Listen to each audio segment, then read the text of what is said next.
That's why I can, as a leader, now a good leader is in the big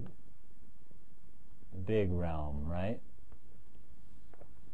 A true leader, as opposed to a tyrant, is in the big realm. And I like to think that a significant portion of the time when I'm trying to be, I can be in this big leader realm. But I can also, as a leader, take sorties, trips over into big little and be vulnerable as a leader. And as long as I'm doing it up here instead of down here, it's still a service to my peeps. They're like, wow, that takes courage. That looks like, you know, there's something about the way that he's showing his vulnerability that doesn't freak me out. It rather inspires trust in me. Just like a good parent, my mom tried to stay big all the time, so it was like this. She'd have her occasional big moments, but a lot of little bigness too, you know, because she was trying not to ever look weak. If she had been able to show her weakness without a lot of fear, that'd actually be much more in service. That's actually a much better way of taking care of little people, is to stay big in this way, but not try to stay big in this way. You say bigness in your spirit, but that means being willing to admit, wow, I'm sort of fucked up in myself right now. I'm scared. I'm, you know, or I want to make you wrong right now. I'm tempted to take it out on you, but I'm not going to. This shows presence. This shows like I'm not completely identified with my upset and shit. There's space around it. When you're on this realm, there's always some space around it. There's what in co-counseling they call free attention, or in Buddhism you might call, you know, witnessing or presence is available here. And when you're really in that, you realize it doesn't matter whether you stay big and roll or not. You realize, you know, that it's honest and worthwhile to move back and forth this way. Whereas if you're attached to the role of looking big, then you're bound to go down a lot of the time. Or if you're hung up on being little and innocent, you're going to be going over here a bunch of the time, you know, instead of realizing the need to get big sometimes. And you got to be honest with yourself about how big or little you really are.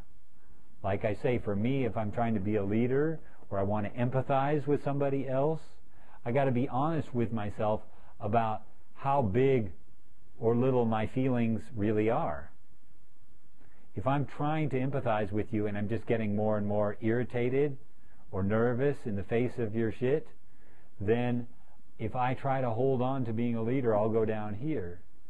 Whereas the responsible way of being big in that moment is to say, you know what, I'm having a hard time really hearing you anymore right now. I'm getting too triggered. I'm not, you know. So if I want to give somebody else a turn, if I want to listen to them, I got to be able to acknowledge when I'm no longer listening well. That's the biggest I can be in that moment, is to acknowledge I'm not very big. That's why I like you as opposed to other therapists that I've been to, because I can tell when the therapist is uncomfortable, and that's kind of awkward. But they won't admit that they're uncomfortable. I can tell. So it's like, You have a good bullshit detector. Yes. I can tell what people are feeling deeply. I understand. You are very empathic that way. It's true. Because some of us, you know, it was part of our survival strategy to get good at reading what was going on in other people emotionally, good at reading between the lines. My mom is what I call emotionally opaque. She's like, it's like she hides it all. So I got to get really good at noticing little, oh, I think I see what's going on, you know. So, yeah, it becomes a survival strategy to get good reading other people's emotions.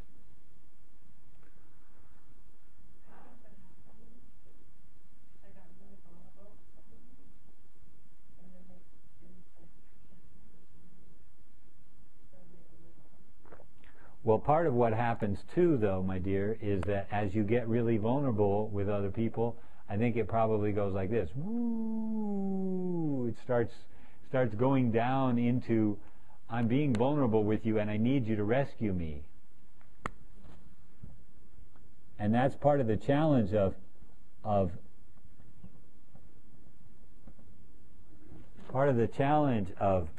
big little is that you're ready to take care of yourself at any given moment. You're like saying, yeah, I'm vulnerable, yeah, I want your help, yeah, blah, blah, blah, and I accept, and I stand on my own 2 feet, and I'm ready to... It's kind of like in contact improv dancing, there's a giving and receiving of weight that happens back and forth. That's part of the nature of the dance, which would be like a bigness and littleness of role, right? When you're giving someone else your weight, you're intentionally adopting the little or dependent role. When you're taking someone else, you're being big. But and I thought this was very interesting. I think that contact improv is a good metaphor for communication and relationships. There's a rule in contact improv that when you give other people your weight, you do so in such a way that if they suddenly disappeared, you would be okay. You wouldn't crack your head and be dead anymore. You sort of like, you give them your weight, but in such a way that you could recover if you needed to. So that's what big little is like. I'm choosing to depend on you in this moment, but I'm also ready for you to stop having me depend on you.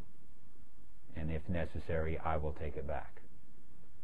Or we talked about making requests as a favor. A big little request is, I would really like something from you. Would you be willing to give that to me? And you're ready to hear no. If they say no, you say, okay, ouch, ouch, I'm disappointed. Not, what? You're so mean. God, I asked you so nicely. God, this just shows how selfish you are. That's little. You owe me is little.